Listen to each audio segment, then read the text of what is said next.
Good morning. Welcome to the Julia the Knitter podcast. This is the first episode, so welcome. My name is Julia, and I am coming to you from Queens, New York, where I live with my husband, my two crazy kids, and my dog. This is a podcast mainly about knitting and crafting, and any other adventures I get into along the way. So how about we start today with what I've recently finished. So first, I have my Clark socks. This is a pattern by Jaclyn Salem of the Brooklyn Knit Folk podcast. And if you haven't checked her out, please do, because she is so worth a listen. And she's recently dipped her toes into designing. And she's got some pretty nice patterns out. The Clark socks was her first pattern, and she recently released her birch hat, which I can't wait to get onto the needles. More about that later. But here we go. I finished the Clark socks, and I'm going to try to hold them a little weird, because there's this really gorgeous cable that goes down the whole front of the sock, and I don't know if you can see it, but there's these diagonal lines radiating from the center on both sides of the cable, and along the back of the sock there's this cute little cable. I knit these socks up out of Queare Fibre in their Sugar and Spice colorway on their Tweed sock base, which is 85% superwash merino and 15% neps or nylon. This pattern was such a gorgeous pattern to knit up, and those cables are just so freaking sexy. I love them. I made a few small modifications to the pattern. The pattern does call for a short row heel, but short row heels just don't fit my foot right. I don't know if I just have a weird shaped foot.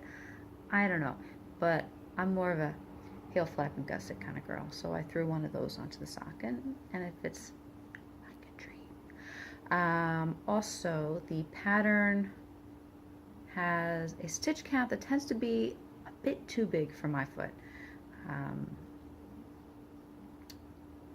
So what I did was I went down to needle size.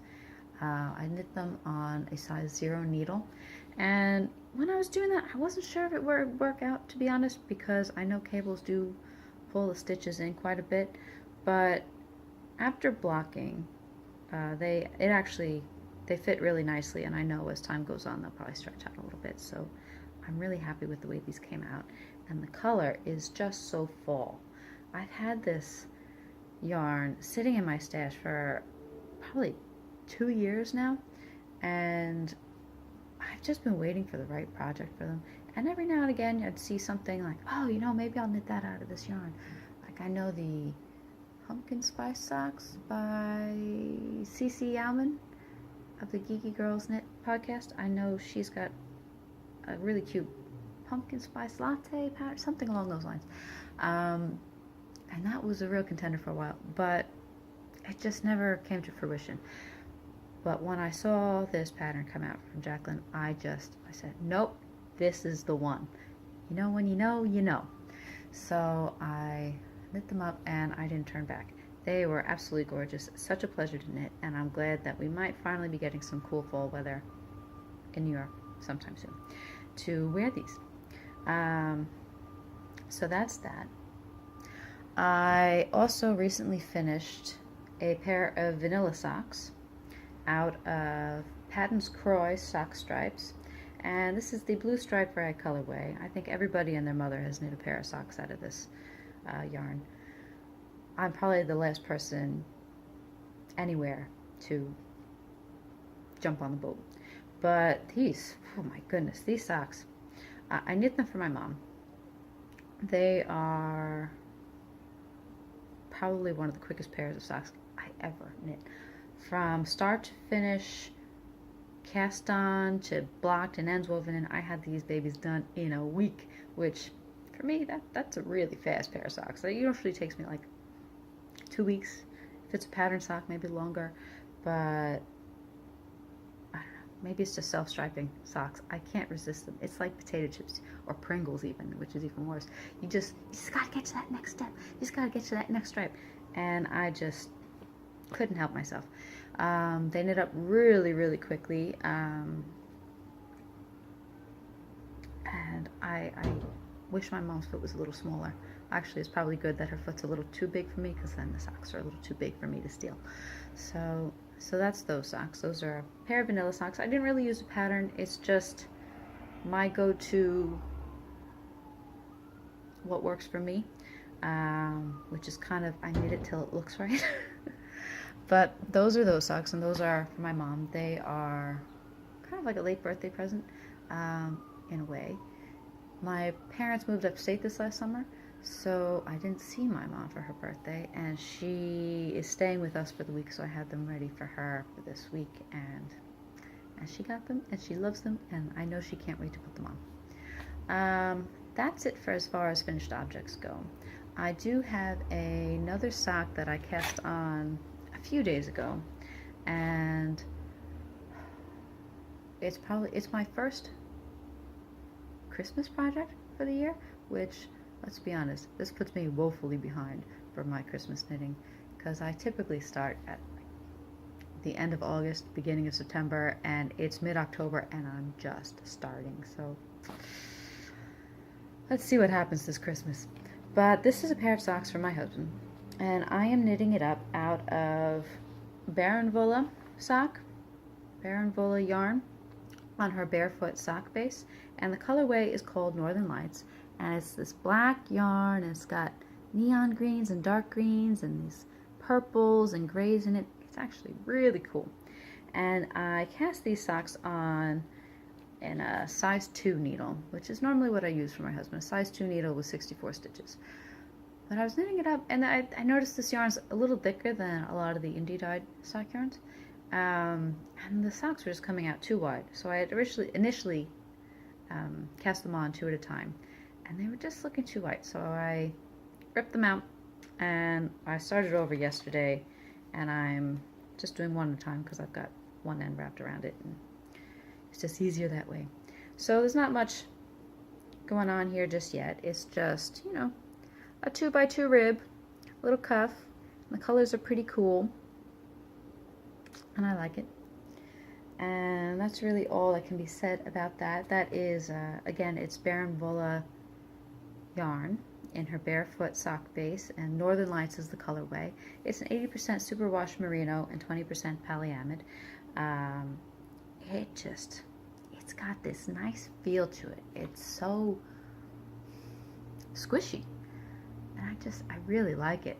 When I first cast it on, I was sitting there like, wow, this feels really nice. And the yarn had actually been in my stash for quite some time, and I didn't remember what the fiber content was, and I was like, is there cashmere in this? No cashmere, just merino and nylon, and it just feels like a dream. But that's that. I'm not going to say too much about those socks for now, because they are a Christmas present, and they're vanilla sock. What can really be said about them? My vanilla socks are basically a 2x2 rib till it looks good, stockinette leg, I do a heel flap and gusset, I do a stockinette foot, and I do usually a wedge toe, sometimes a rounded toe, sometimes I do ribs down the leg. There's not much of a method to my madness when it comes to socks. I just kind of, all right, that looks about right. This is okay. I know this person likes their legs longer. I know this one likes their legs shorter. That's really all there is. It's a vanilla sock. That's it. They're living in my Alex Collins bag. I could just look on the inside and tell you what it is. Yes, Alex Collins. She is England based, and she just has these gorgeous bags. This is one of her sock sizes. It's a nice drawstring. It's got these gold leaves going on, and purple bottom, and I enjoy it. What else do I have on the needles? Okay, so I know everybody and their mother is working on a granny stripe blanket, and I put off knitting one for so long, and I just always looked at everybody and said, wow, I really like that. I really like the way that looks. Man, I should do that. I've got all these sock scraps. Why don't I knit one? Crochet one. So I finally bit the bullet and I cast one on. Is that what you say with crochet? I don't crochet very often.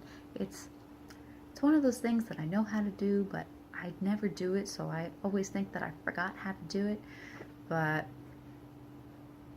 I don't know. So I cast one on, and it's mainly sock scraps or fingering weight scraps that I've had lying around. And I knit it, I crocheted, I don't even know what the proper terms are. I initially hooked 362 chains, somewhere around there. It's big enough to fit on my queen size bed. So I don't know if my plan is to make this for my bed or, you know, for a big snuggly blanket that we can all snuggle under in the evenings when we snuggle up and watch TV together, because that's what we do. So it's pretty long. The rows are very long, as you can see. It doesn't all fit on here. And I didn't weave in any ends as I went along, which is going to suck later on, so maybe I'll go back and do that. But it's, you know, it's got all kinds of crazy colors. I'll hold it up closer so you can kind of see. But it's mostly socks that I've knit. This green down here, this dark green, is a tweedy green, which is left over from the yarn that I knit my husband's tie from for our wedding. Then I've got some minis in here from Homespun House. I like her yarn. I wish her shipping from Germany. It's not her fault, but I wish it didn't cost so much. But it's just, I really like the way it looks, and it's got all these fun colors in it. As you can see, I like color.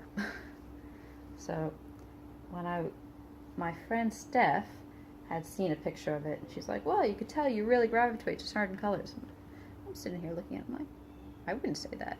But I don't know, maybe I do. I go through fits, you know, sometimes I just want purple, sometimes I just want blues, sometimes I just want greens, and I cast on all the greens. And right now I've been in like a self-striping sock kick, and I just can't help myself. So I've been knitting a lot of self-striping socks. What are you gonna do? So that's my blanket. Yeah, and that's pretty much all the knitting and crocheting whips I have going on at the moment. There will be plenty more coming, because as I said, Christmas is coming, and I am woefully behind with even planning out what I'm going to make for people. I think I have some ideas. I don't want to talk too much about some of them, because I don't know if those people are going to be watching this. You know, like my mom.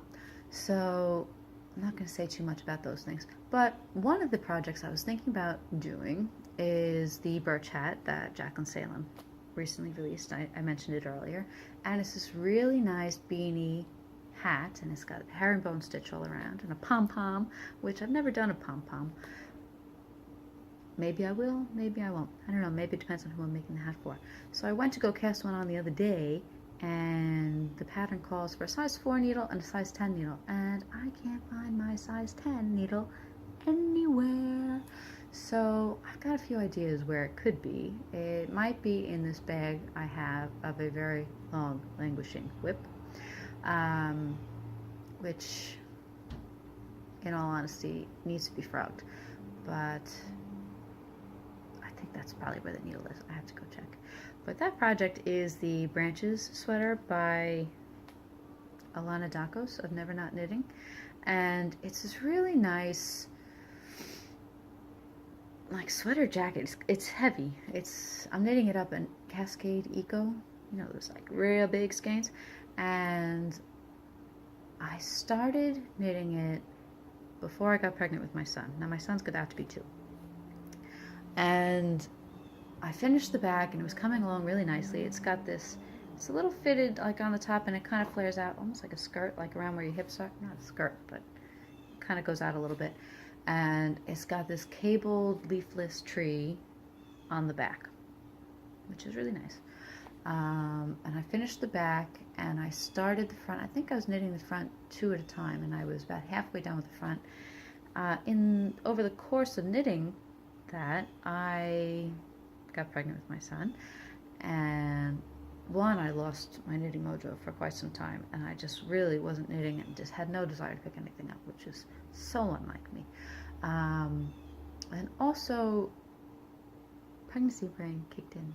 So I realized, months later when I picked it up again, that the size that I was knitting the front was not the size that I knit the back. So my back of the sweater is the size that I wanted, and the front of the sweater is smaller. So I sat there and I put it away, and I haven't touched it in a very long time, and I don't feel the desire to finish that sweater. So I've got all this yarn, and there's these real big skeins of yarn, and I know I want to put them to better use, but I just don't want to even tackle ripping all that knitting out, because it's just so much yarn. It's probably 1.5 to maybe close to 2 of those huge skeins, and I just don't know when that's ever going to happen. But that's probably where my size 10 needle is. Maybe. I don't know. I don't even know what I knit that on. I thought it was in a 6 or 7, but I don't know. I'm trying to think what I could have that in. I don't really have that many whips unless it's sitting in a long forgotten project bag somewhere. But size 10 needle is not something that I use very often. So I've got to figure out where that is, because I really want to cast that hat on so bad. Maybe that'll be my project for this week. Okay, so moving on. That's my knitting story today, and crochet, because there was a little crochet in there. Halloween is coming up, and I am the kind of mom that makes the Halloween costumes for my kids, sometimes myself and my husband. This year, my son, who's going to be 2 just after Halloween, is going to be a minion, and he's got a real simple costume. I'm just putting him in overalls, a yellow t-shirt, and I'm making him a little beanie hat with felt for the goggle and the headband around it. And it's sewn up. It's going to be real quick. I picked a fabric yesterday, and I think it's going to be real quick. I'm pretty excited to get that done and out of the way. My daughter, who is 9, she caught the Harry Potter bug this year. So let me backtrack a little bit. Let me tell you a little bit about Harry Potter. I never read any of the Harry Potter books or saw the movies until last December. There was a marathon, and my husband's like, you'd probably like these. Let's watch them. So we watched all the movies, and I thought, they're pretty good. So then for Christmas, my brother, who was a huge Harry Potter fan, got me the entire box set of all the books. So I have been working my way through them, and I just started the last book recently. And they're pretty good. I wouldn't say, I'm sure I'm going to get a lot of hate from this, but they're not the best books I ever read. I think they're pretty good. But, I'm kind of at a point where, maybe it's because I'm reading them all back to back, but I'm ready for the series to be done so I can move on to other things. Does that make me a horrible person? I don't know. When I explained it to people, now Outlander is my big book series that I love, and I could read over and over again and listen to the audiobooks over and over again, and I just get sucked into them, and it's like crack. There's this no getting through your real life when you're reading one of those books, because you cannot do anything else but read those books. And I don't feel that way with the Harry Potter books. I think they're good. They're, it's I'm glad to have read them now, I guess, and have them in my repertoire, but I didn't feel that they were life-changing. Maybe if I had read them when I was younger, maybe, I don't know. But, my daughter's reading them now, and she just finished the 4th book, Goblet of Fire, and she started Order of the Phoenix, but I think she might be taking a little bit of a break.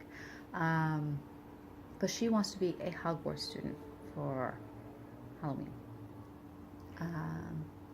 Not Hermione or Harry, or just just a Gryffindor from Hogwarts. And my brother's girlfriend had gotten her a light up magic wand pen when she was down in Universal earlier this year. Or she went to Potter World, and it's just cute. I think when you write, the tip lights up, or there's a switch. I'm not sure. But my daughter's really excited. So I'm making her this robe, and you know, it'll be a black robe with the red lining. And I got an iron-on patch, a Gryffindor patch that I can put onto it. And I got her off of Etsy, and from the same Etsy shop. I got a Gryffindor tie, so she could wear that with one of her school shirts and a little sweater over it. And I'm going to make her a little skirt to go with it. Now, my daughter has been begging me to teach her how to sew. So we were supposed to make a pair of pajama pants over the summer together, so she can kind of learn the basics. And the summer was just so busy. So she's going to, as she puts it, her first sewing lesson is going to be helping me make her robe, and it's a very simple one. I found this quick tutorial online, and if it's just me making it, I could probably knock it out in the night, but I think with her helping me out, it'll probably take a little bit longer. But those are my plans. I'll be sure to include some pictures or some footage from Halloween once that comes around. But that's what I've been sewing lately. My sewing, I would say I'm kind of like either an adventurous beginner or, you know, a very early intermediate. I've sewn a few garments. I've sewn skirts. I've sewed the Elsie dress this year from Sew Over It Patterns. And I'm trying to sew more garments, and I do see that my skills are progressing and I'm getting better, and with all the mistakes that I've made, I'm always amazed that I figured out how to fix a lot of things. So I'm pretty proud of myself when it comes to sewing. I don't think I make, you know, the most difficult things, but there's definitely a few things on my radar that I'd like to try. And I know that with the LC dress, the fit, if I'd had more time to make it, I was making it for a specific event, I would have done a muslin first to kind of get fit on the top a little bit better. And I tend to have a large bust. I think I would have done a full bust adjustment or tried to figure out how to do one for that dress, because it just didn't fit right. And I had a lot of room in the waist, and I think if I make that dress again, I would want to change the fit at the top a little bit. But that's sewing. So what else is going on? So the big topic on every knitter's mind right now is Rhinebeck. Rhinebeck is this weekend. Today is Thursday, so Rhinebeck is Saturday and Sunday of this week, and Indian Tangled is Friday night in Kingston. I'm not going to be going to the Indian Tangled, but I am going to Rhinebeck this year for the first time, and I'm so excited. Yeah, so it'll be me and my kids, and we'll be walking around. We'll definitely be there on Saturday. I don't know if we're going to be there on Sunday. I haven't made up my mind. It depends on a lot of things. We're going to be staying at my parents' house upstate, which is probably about 45 minutes away. But I know while I'm up there, I want to, well, one, spend some time with them, and two, my grandparents live up there too, and I'd like to stop in to see them, because I know my grandfather, he had some back surgery recently, and he hasn't been doing so hot. So I want to go spend some time with him. But that's it. So in terms of Rhinebeck, I've never been before, so I'm going to try to get this video up before tomorrow. And I would love to hear back from you guys in terms of, you know, what are your must-dos for Rhinebeck? What are your make sure you don't miss this things from Rhinebeck? So as somebody who's never gone, I want to know what I should definitely make sure I do or see or eat. I like food. But that's my plan. So we're gonna go up. We're gonna drive up Friday afternoon, and we'll definitely be at the festival on Saturday. And Sunday, maybe, we'll see. The kids might be too overwhelmed. I might be tired. We're going to play Sunday by ear. But that's my plan. And that is really all I have for you today. I realize that I didn't give you any information at the beginning about where you can find me. So I'm going to put that in now. As I said, my name is Julia, and I can be found on Instagram as Julia the Knitter. I can also be found on Ravelry as Bangers and Mash. So find me, say hello. And if you see me at Rhinebeck walking around, tap me on the shoulder, give me a squeeze, say hello, I'll be there. And that's it. So that's all for today. Have a great afternoon, and I'll see you when I see you. Bye.